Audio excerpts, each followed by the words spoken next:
Welcome to the program on this Anzac Day, when we remember not only the fallen but also the diggers on the front line today. In Afghanistan, Australian soldiers are bracing for the start of the summer fighting season.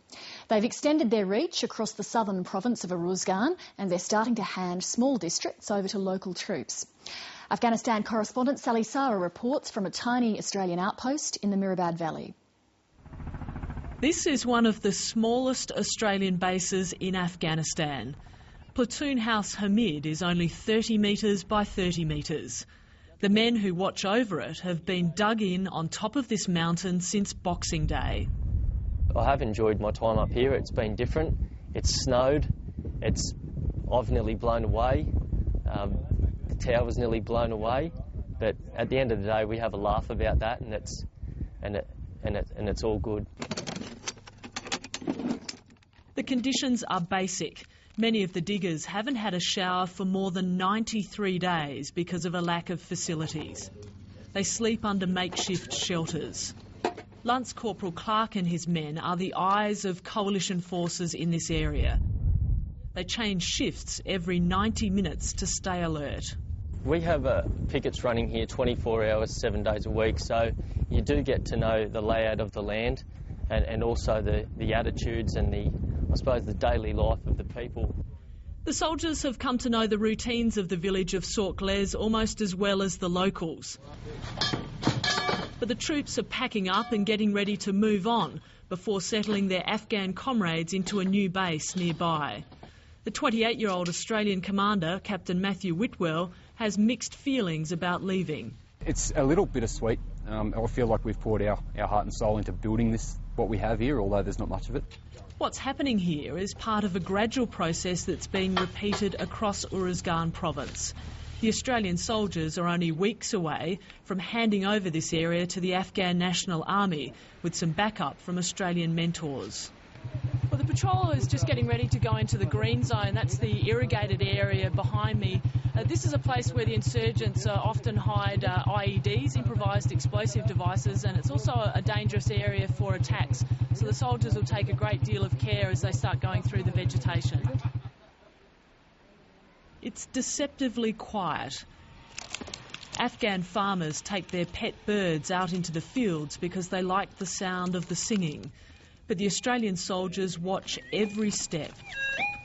This patrol narrowly escaped injury in January when a homemade bomb was placed only a few hundred metres from here. A surface-laid device had been put in front of us while we were on the move and was detonated basically just in front of our lead engineer. The summer fighting season won't get underway until the poppy harvest is completed in the next month. The insurgent commanders are then expected to return from their winter retreats in neighbouring Pakistan. You see a lot of houses during the winter are abandoned in this area, and it's because of a lot of people who actually go to Pakistan some of them for legitimate business, others for not so legitimate business. So really you've got to just take it as a case by case type thing and see what you get, I suppose. Australian forces are hoping they've done enough work during the winter to keep the insurgents out of this area, but no one knows what the fighting season will bring. I think we are very cautious about the intensity of it. We have had a great winter. We have moved into positions with virtually being uncontested. The insurgents have not tested the Afghans or, in fact, the Australian forces over winter. This young Afghan lieutenant and his men will try to provide security in Sorklez when the Australians move on. It is different. Everyone comes with their own aims and ideas. I joined the ANA after I graduated from school. I was interested in the army, and I wanted to serve my people. I'm trying my best to be successful and to serve my people. It's unclear how long it will be before Afghan forces are able to take responsibility for security across all of Uruzgan province. If we try our best and become strong enough, within 4 or 5 years we should be able to establish security in Afghanistan by ourselves.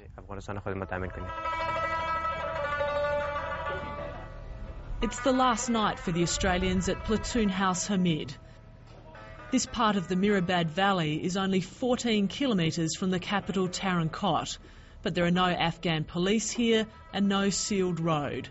In some ways, it's still a world of its own, which the insurgents can exploit. There is a deal of frustration there, particularly when we know there's people in the local area who aren't necessarily good people, who are putting explosives in the ground, and there's not much we can do about it unless we actually physically catch them in the act. The next morning, the bulldozers move in on the platoon house. The soldiers don't want to leave anything for the Taliban. Up in the nest, the troops are carrying out their last shifts. Lance Corporal Clark is worried the Taliban will take control again when coalition forces leave Afghanistan. I do think they'll rise up again, and whether Australia decides to act on that or not, that's in people's position to a lot higher than mine, but it's a war that's difficult to fight because of religious beliefs. This small band of Australian soldiers have held their ground for more than 3 months, but their young commander has a deep sense of history and knows that many warriors have come to Afghanistan before him. These people have been fighting for their whole history, and it's why they're so good at it, I assume. I guess you have to sort of take each day as it comes, and you can't sort of you certainly don't want to emulate those people who have been beaten here, but you certainly don't want to, relearn the lessons that they learnt the hard way either.